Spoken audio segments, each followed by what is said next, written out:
Carole Robinson. Welcome to this edition of County Happenings, where we find out what's going on in the county by talking to the county mayor, the man in the know, Roger Zanderson. How are you? I'm doing great. How are you doing? Well, I'm fine. I just left a ribbon cutting. I don't know, it wasn't really a ribbon cutting, over at the mall, the Cool Springs Mall, and where they're getting ready to, doing their next multi-million-dollar redevelopment over at the mall.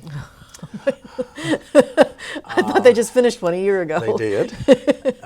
And so they're going to do a lot of improvements. I don't remember the actual capital investment that they're going to have, but it was just amazing to me that that mall is 25 years old. I know you were around and I was around, and when they said that, I thought, there's nobody else here but you and me, and you weren't there, so there was nobody else in that room that was around when that mall was proposed. And the general manager of the mall, who's been there now, I guess 15 years, he told David told me after the meeting, he said, so go back to 1991, 92. They did this one, they did one down in Florida someplace, and they did another one someplace else. They opened 3 of these regional CBL malls, and there was another partner back in those days. And everyone was saying, why would you put a mall that far away from Davidson County? Yeah. It will never make it. The first 6 months, this mall was the most low-performing mall of all of the ones that they were opening, and they all began to scratch their head thinking, maybe we did make a mistake. Now, since that time, it wasn't much past that time. Took about a year to a year and a half, and these others are either in an area of town, in a particular area of town now that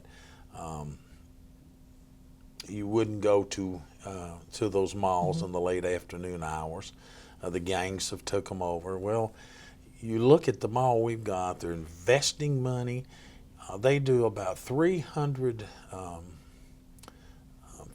million in revenue, sales tax revenue a year, which, you know, the vast majority of your sales tax, half of it goes to the state, and the other half of it goes to your city and of the local options, and half of it goes to your city where it's located. In this case, it's either Brentwood or Franklin, so it makes up a large segment of their budget. Now, the county side, we don't, a couple of $1 million, but most of it that comes over there goes to our schools, which just helps.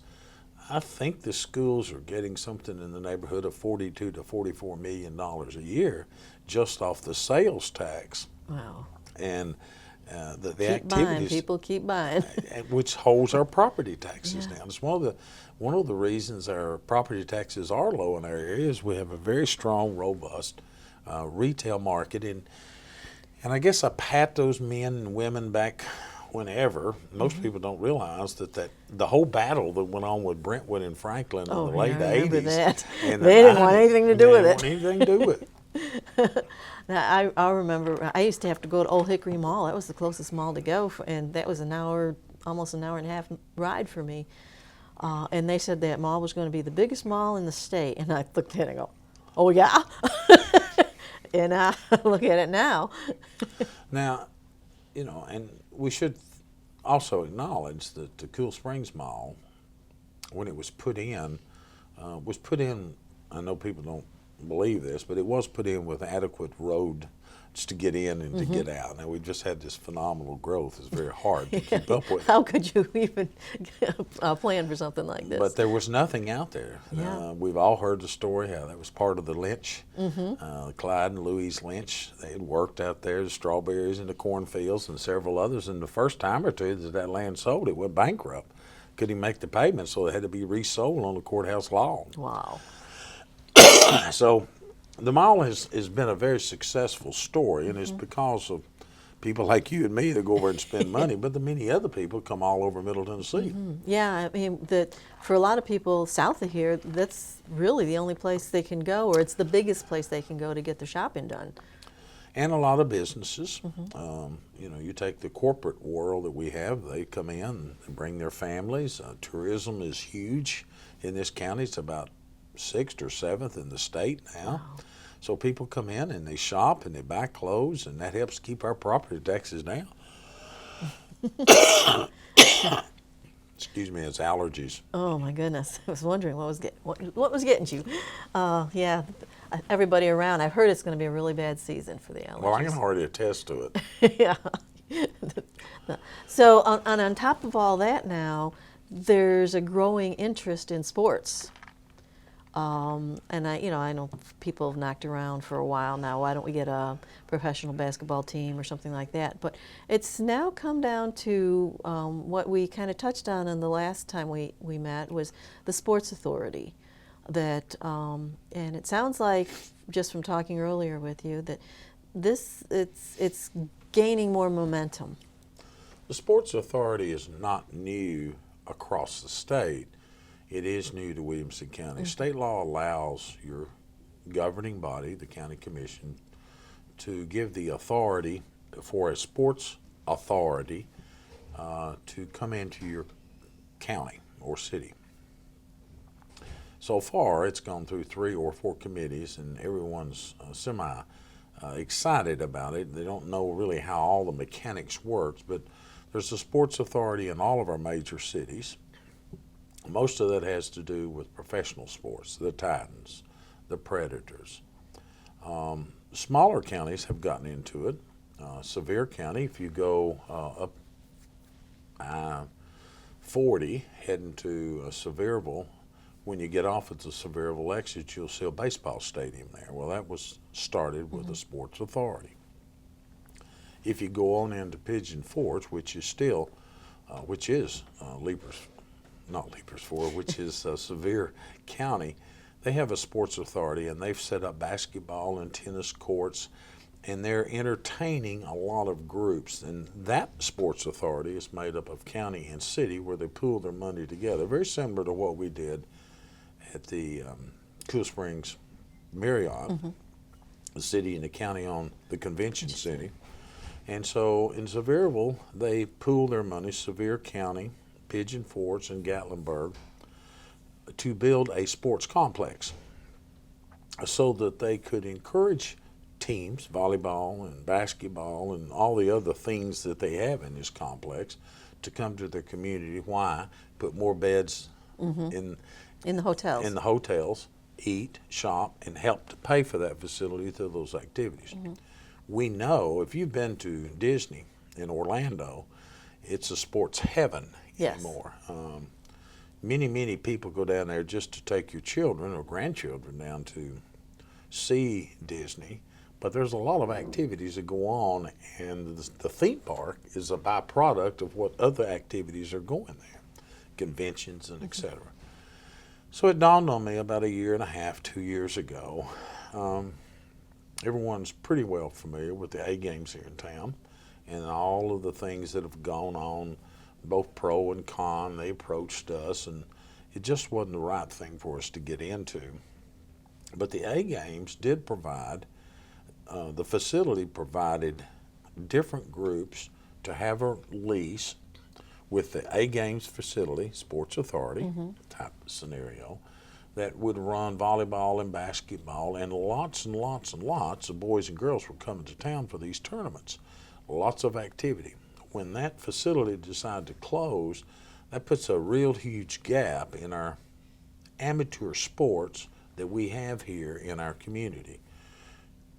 So it dawned on me, why not look at a sports authority that allows, the authority is created by statute, and that company, as businesses may want to come to town and say, what's available here? What could we really do?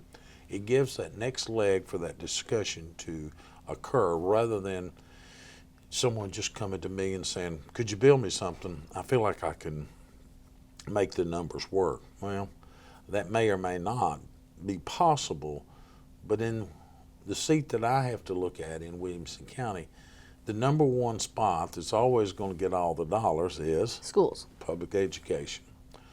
And rightfully so. That's where we have built our community on. Good schools, quality schools, high graduation rates, high test score results, et cetera, et cetera, et cetera. And I really do feel that we've got one of the best public school systems across the country. Now, the numbers indicate we do, but I feel that within my heart, since I've been around this long, to see the value of what public education has done. By creating a sports authority, you're just creating another instrument that I can talk to, or businesses can talk to, about maybe putting a sports authority, a sports complex into your area.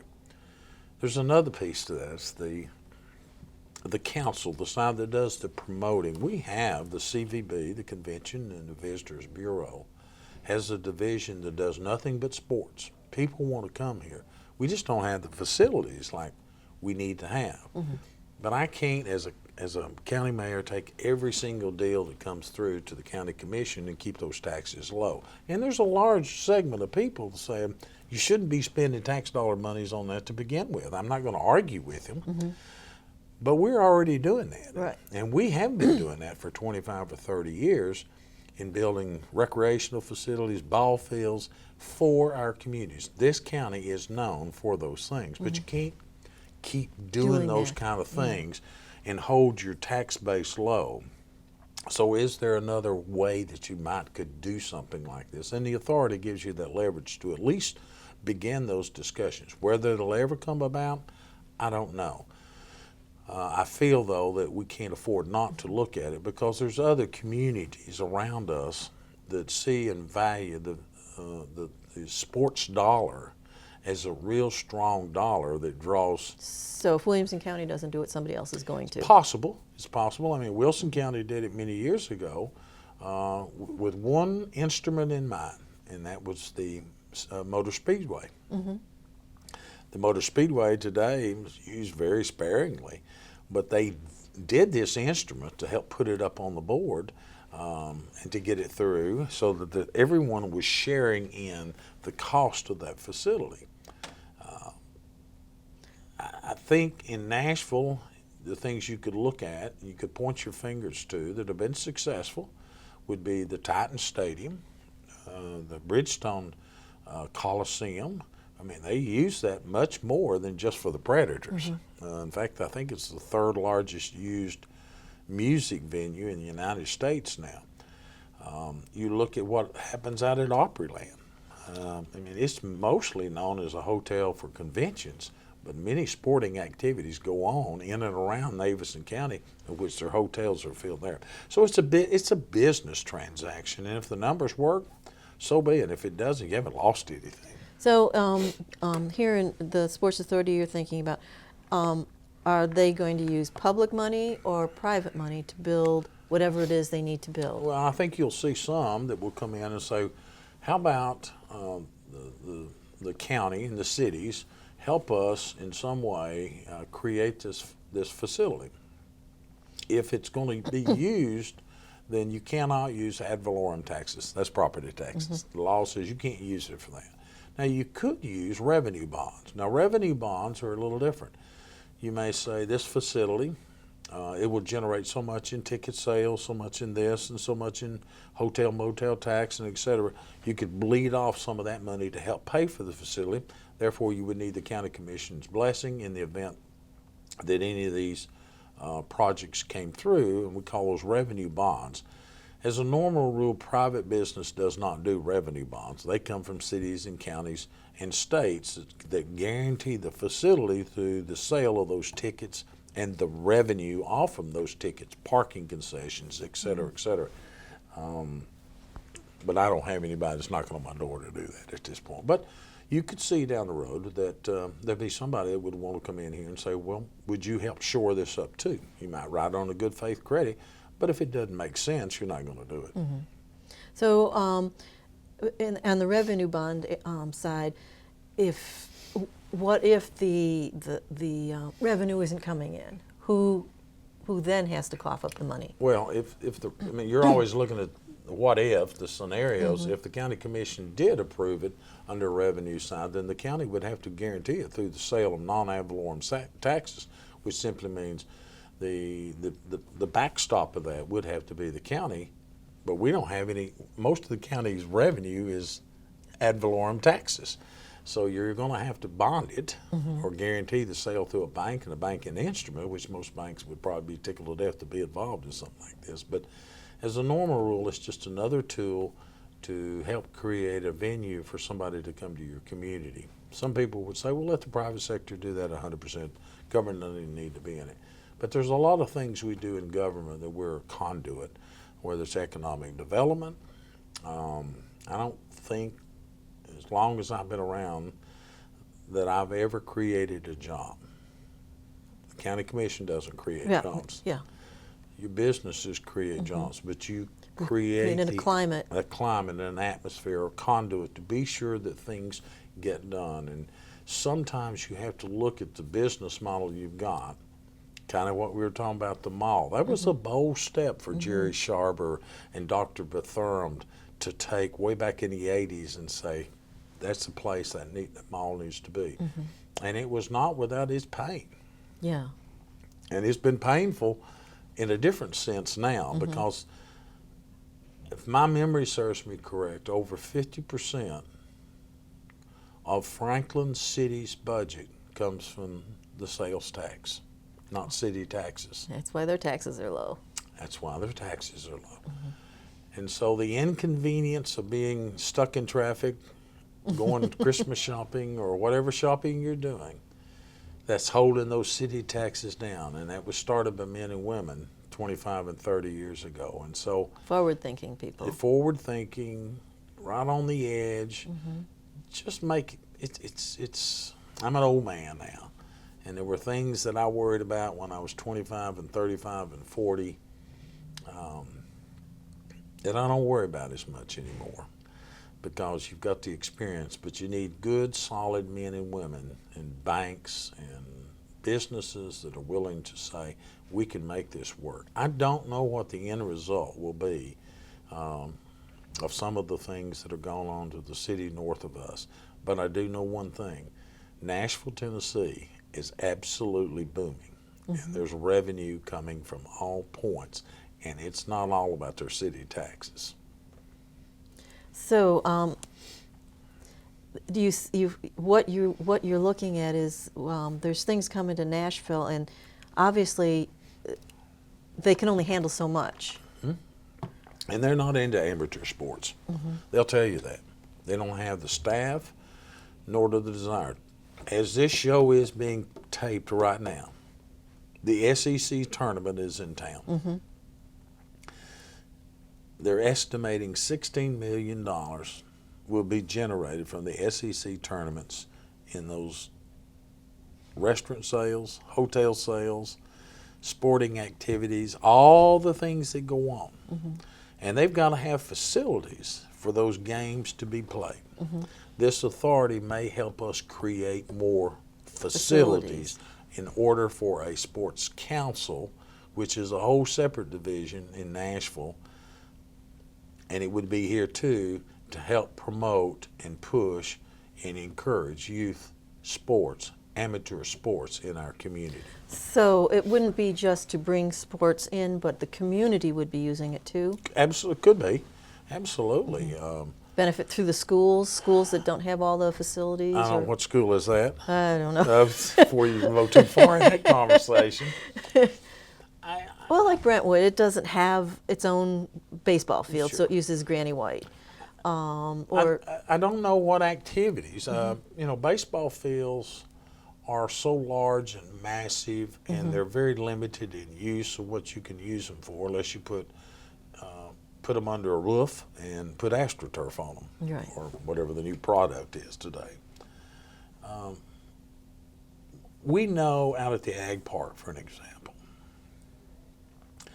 when Clint Calicott was running point on that to put the Ag Park, a $12 to $13 million project, it was primarily designed for the ag side, horses and cattle. Now, there were many activities we could envision that it working out, but today we're doing activities out there that we didn't even think about. 3 or 4 weeks ago, we just had the state wrestling championship. Yeah, who'd have thunk? 2 or 3 weeks ago, we had combine for the girls' volleyball. That's where the girls come in and they're literally tested. And the colleges are there recruiting these girls. We have tournaments there now. We've had ice skating there. We've had dog shows there. We've had the fair there. That's a sporting activity. And the more we do, the more things people feel like they want to use it for. We'll see how all this works out. Excuse me. And in the meantime, you've got this going, and you're smack in the middle of getting the budget going. It's starting to begin to come to where the battles start coming. The rubber's hitting the road pretty soon. It's already hitting. Y'all just haven't found out about it yet. All the departments, I think all of them have come. All of them that fall under me have come forth, and the list is a mile long. We can't do them all. But for the majority of people understand you can only do so much. But our revenues have been strong this year. Our sales tax base for the schools has been extremely uplifting to see. Our roads are, in the unincorporated area, I think Eddie Hood does as good a job maintaining our roads. It's how do we keep this lifestyle that we've got? Yeah. How? Keep the taxes low. Yeah. We're in the process of doing reappraisals here at, I guess, May, middle of May or 1st of May. Brad Coleman will have to issue another. They spent a year and a half reevaluating all of our property, seeing where Has it been 5 years already? Oh Yes. my gosh. There's going to be some shocks. Yeah. Because our community is growing. Values are just escalated. And so that's always a challenging time when you do that. The reappraisal is an interesting time. It's budget. Yeah, well, so let's go back to the Sports Authority, because I really want, I want to understand it, and I want our viewers to understand it, because I know that when you start talking about something that the government's in, and taxes, and we've got battles going on all over the place about that. How will the county work with the private industry to do this? I mean, you said the bond. Could be a bond. May not. Could be tax incentives. You'd mentioned piggybacking on our bond, on the county's bond credit or Could bond. be. Could do that. Where they would get the interest that the county gets, but the county wouldn't be basically co-signing the loan. No. Well, anytime you have somebody come before you, have to have county commission approval if they're going to do any bonds, like tax incentives. You got to have the county commission approval on that to give those incentives to Healthways or Nissan or any of those companies. But all of those point to a business model that says you're going to receive a lot more than you give out. You're paying them for the jobs, help the jobs that they create. A lot of people would argue you shouldn't do that. But in the market we're in today, you're competing with all the cities and counties throughout the United States. I don't care what anybody says. If you don't want to do that, that's fine. But you have to understand you're not going to get those kind of jobs because these companies come to town and saying, help us offset some of the costs to move here. You and I know the land prices are extraordinarily high here, and so they pay 40% in taxes, and they're wanting some credits back off of that. The same thing could be said about the authority. They may say, help us offset some of these high costs we've got, and this in return is what you would get out of it. It could be an increased hotel motel tax. It could be an additional set of revenue money that's coming in that you don't even recognize at this point. And those tax incentives generally only for a period of time. They're not forever. So that helps the business get started, and like they said, move in and then get going so that the revenue is flowing in. That is true, and I think about every county and city across the state. you're going to have to help businesses. If you're going to stay in the world we're in today, you're going to have to be creative and enough so that it doesn't cost you anything. As Todd Kestner says, it's just leveraging what your county's got. And he's about as sharp when it comes to these revenue bonds as any. We just don't do them now. We may never do one, but I won't know until we get into them and decide what's good and bad. And if it's not a good deal, our commission is not going to do it. I really can't think of anything we've done in the last 25 years that we haven't seen results of that. When we first did the first 4 elementary schools, you and I have talked about this. The 4 elementary schools cost $25 million. Right. Today they're $25 million apiece. They were all 4 for $25 million. Little did we really realize, some of us had a vision of making that Williamson County would be the premier public education in the state. It took us 20 years to get to that point. Some people say you got there in 10. I remember when Dr. Sharper was here, and I remembered all the different turmoil that all the school superintendents have gone through. And so today... But they were going through the turmoil because it was growth. Bingo. And because with growth you have to change. And the same thing about amateur sports. Almost every morning throughout the week at the Brentwood Indoor Soccer Complex, there's a swim team that's over there at 4 o'clock in the morning. That was never designed for competitive swimming. That was designed for an indoor pool for our citizens with activities for seniors and youth. But there's nothing else like it in town. Right. So we charge rent to these sports people, to school groups, to use the facility to help offset the cost we've had. We wear it out even more. Same thing could be said about our soccer. When soccer teams come to town,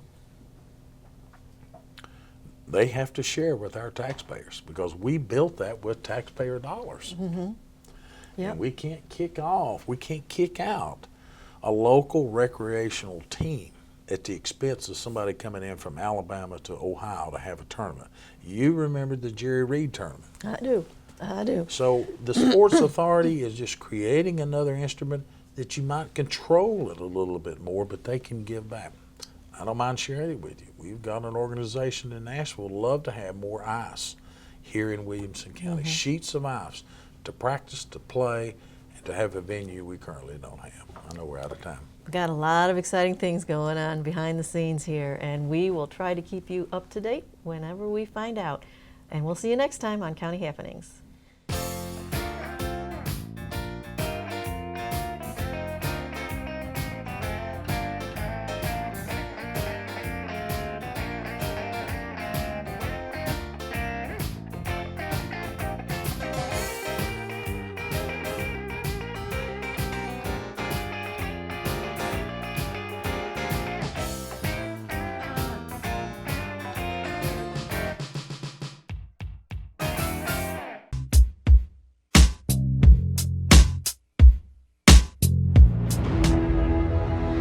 Nothing will stand in our way. I will finish what you started.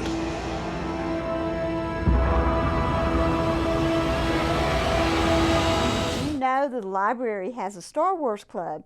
Have you seen The Force Awakens? Come and chat about it and the other movies in the series. Bonus, you can dress up as your favorite Star Wars character, play Star Wars games, and chat all about things Star Wars. Led by our teen Star Wars expert.